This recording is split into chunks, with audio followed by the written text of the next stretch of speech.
నా ప్రియ జేడిఎస్ మిత్రులారా, ఈరోజు స్వచ్ఛమైన వాక్యం. మోషే యెహోషువకు నాయకత్వం అప్పగించాడు. దేవుని చిత్త ప్రకారం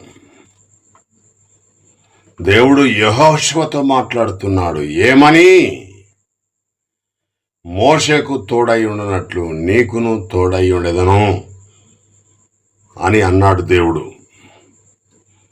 నీకు నేను తోడై ఉన్నాను అని జనులు తెలుసుకున్నట్లు నిన్ను గొప్ప చేస్తాను అన్నాడు దేవుడు యెహోషువతో. అలాగే యేసు కూడా సర్వ మానవాళి కొరకు ప్రాణం పెట్టాడు. దేవుడు తన కుడిపార్శ్వమున కూర్చుండబెట్టుకొని ఉన్నాడు. అదే బాధ్యతను యేసు తన శిష్యులకు ఇచ్చాడు. శిష్యులు కూడా తన బాధ్యతను పూర్తిగా నెరవేర్చారు. మరి ఇప్పుడు నీకు కూడా ఇస్తున్నాడు.